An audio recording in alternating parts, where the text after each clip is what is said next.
Guys, I don't mean to be nasty in any way at all, but surely, this can only happen in Africa, namely South Africa.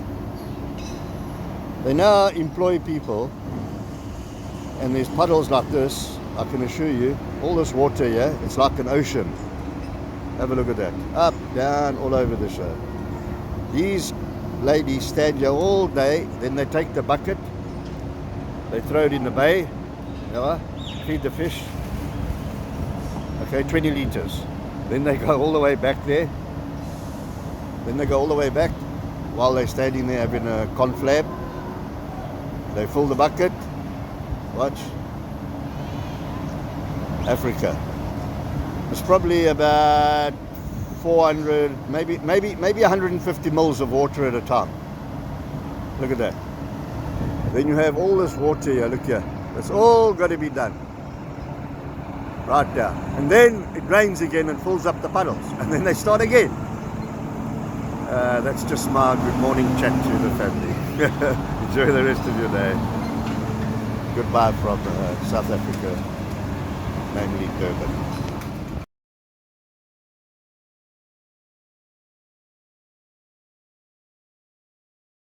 11th of November 2023. This is one of that Let's Talk Skidmarks. And I want to talk about a coup d'etat, or as they say in Afrikaans, a staatsgreep.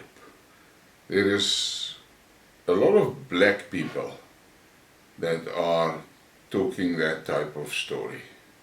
And they are inspired about what happened in West Africa, and they are over the moon about Niger and things.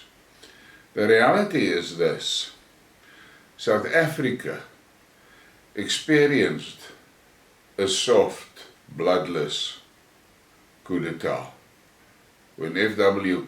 de Klerk and his cronies removed P.W. Botha. That was it, because P.W. Botha was standing in the way of XXX to control South Africa.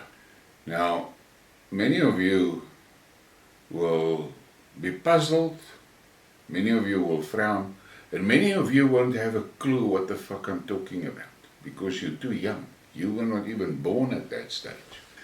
So we had that coup d'etat, and then the new regime handed the country to the ANC freedom fighters.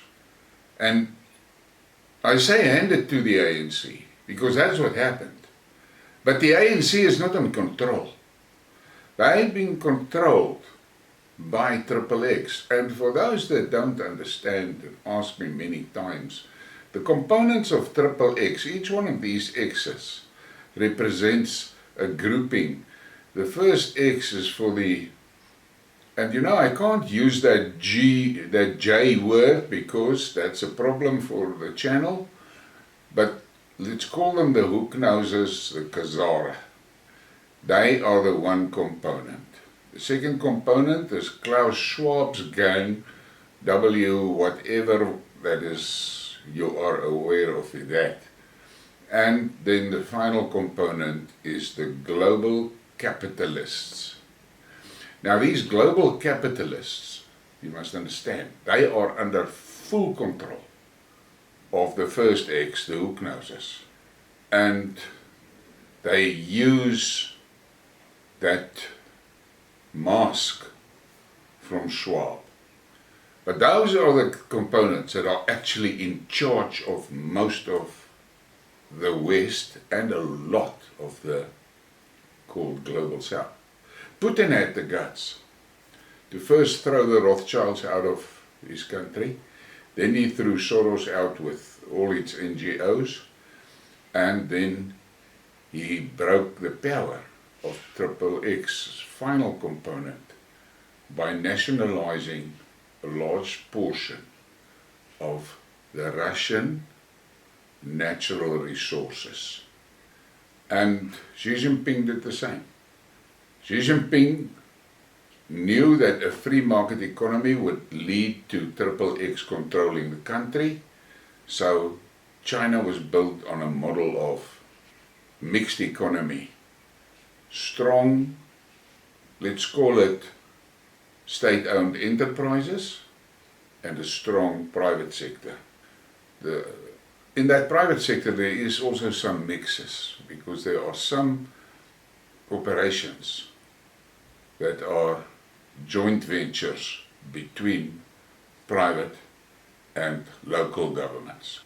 Now, the fact of the matter is that the blacks, the militant blacks, they sing the praises of those guys in Niger and in Western Africa, and they've got this illusion that they must do the same here in South Africa. Their problem is, first of all, if they want to do it in South Africa, militarily it won't be too difficult. Fidel Castro took Cuba with 20 men. But their reality is, South Africa is a multicultural and a multiracial country. So whoever pulls off a coup, if he doesn't have the support of the majority of the country, he's going to have a problem. And for the blacks, the problem lies in the fact that the moment that that black leadership does something, there are other tribes that differ from him. Or there are tribes that just won't support him out of principle. So he will not be able to pull off a coup and then get the country calm and productive. If they try something like that, it will be a civil war situation like in the DRC. And you must understand, that chaos and fiasco in the DRC, XXX likes it. Because while the people are killing one another and there's no real law and order and calmness and a responsible government in charge of the DRC, they can steal the minerals at eye-blinding speed. Doesn't matter how wild it goes in that country, there's not a day that the raw material doesn't go out of the country. We can already see in South Africa a very similar pattern. Although there wasn't a coup, although there isn't a civil war yet, the elements of the after effects of incidents like that is already in place. Large portions of our economy is controlled by gangsters, and those gangsters are under the control of XXX. Now, I've said it many times, the biggest problem for me with the ANC is, who is their tribe? The same with Malema. Who is his tribe? Now you need to open your ears very well. There is very strong stories, I'm going to call it stories, that Malema is not a South African. He wasn't born in South Africa. But I'm not going to discuss that. The fact of the matter is that perception is there. But look at the reality. Look at how he is supporting the immigrants in the country. Yesterday I asked some of the black people that I'm in touch with, what is the situation with immigrants where they live? And all of them said there is tons of immigrants there. And many of them said to me that the immigrants are mostly responsible for the crimes there. So I'm going to tell you now, you need to think about this. Why is Malema encouraging the illegal immigrants to flood into South Africa? The government says there's about 4.5 million immigrants in the country. The people in the security businesses say the number is between, and now you must sit up straight, between 20 and 40 million. Let that sink in. The illegal immigrants are almost as much as the legal blacks. Let that sink in. Why are those immigrants here? We know they're involved in lots of organized crime. But what if that is not Malema's soldiers?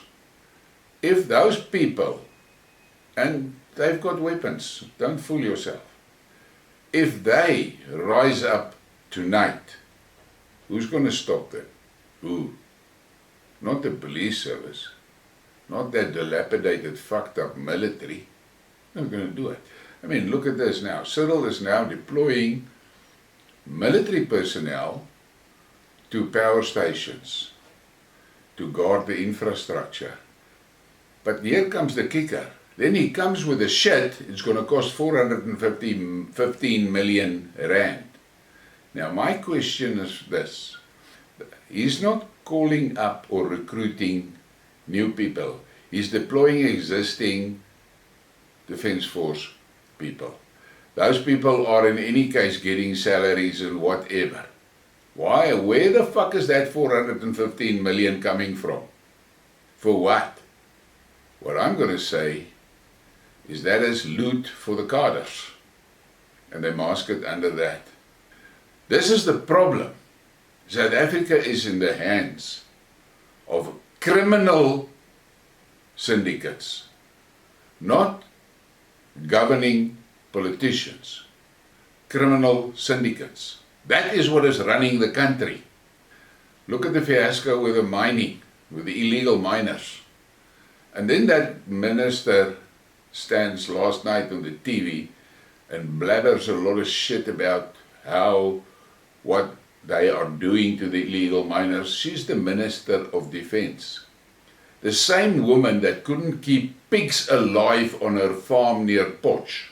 The same woman that couldn't keep pigs alive. Couldn't maintain the pigs on her farm. She's the Minister of Defence. And then you wonder why the Defence Force is fucked up.